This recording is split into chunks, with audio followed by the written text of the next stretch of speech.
తర్వాత పరిచర్యకి వెళితే నేను వెళ్ళిన ప్రాంతంలో ఇద్దరు వచ్చేవాళ్ళు. ఆ ఇద్దరిలో కూడా ప్రతి వారం ఒక ఆవిడ ఏమనేదంటే, ఎందుకయ్యా ఈ చర్చి, ఎవరు వస్తారు, ఇక్కడ ఎవరు మారరు, మీ ప్రయాస వేస్ట్. ప్రతి వారం ఇంచుమించు బుధవారం, ఆదివారం, ఒక్కొక్కసారి అయితే శుక్రవారం కూడా పెట్టేవాడిని. ఇంత ప్రయాస పడతాం వేస్ట్, ఎందుకంటే ఈ ప్రాంతంలో ఎంతో మంది సేవకులు వచ్చారు పోయారు, నువ్వు కూడా అంతే అని చెప్పింది. అప్పుడు నేను ఒకటే చెప్పాను, నేను ఒక ప్రాంతానికి వచ్చానంటే నా ప్రమేయంతో, నా సొంత నడిపింపుతో నేను రాలేదు. దేవుడు నన్ను ఇక్కడ తీసుకొచ్చాడు, ఖచ్చితంగా ఇక్కడ పరిస్థితులు మారతాయి, ప్రజలు మారుతారు, వస్తారు అని చెప్పాను. దాదాపు సంవత్సరం ఇదే డైలాగ్.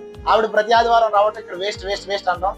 నేను ప్రతి ఆదివారం దేవుడు తీసుకొస్తాడు, దేవుడు కడతాడని చెప్పాను. ఒక్కొక్క శుక్రవారం అయితే ఎవ్వరు వచ్చేవాడు కాదు, జస్ట్ ఖాళీ చర్చి ఉండేది, పైన మైకులు ఉండేవి, ఆన్ చేసుకుని వాక్యం చెప్పేసి వెళ్ళిపోతా ఉండేవాడిని. అయితే ఎందుకు ఈ విషయాలని చెప్తున్నానంటే, దేవుని యొక్క దర్శనము, దేవుని యొక్క నడిపింపు ఎక్కడైతే ఉంటుందో ఖచ్చితంగా ప్రజలను దేవుడు అక్కడ తీసుకొస్తాడు. నేను సేవని ఎందుకు ప్రారంభించానంటే, ఏదో ఆశించి, ఏదో పేరు ప్రఖ్యాతుల కోసం నేను పరిచర్య చేయట్లేదు. సేమ్ ఇక్కడ పరిచర్య కూడా అంతే. నా మెయిన్ లక్ష్యం, గోల్ ఏంటంటే, మనమందరం కూడా క్రీస్తుకు శిష్యులుగా మార్చబడాలి.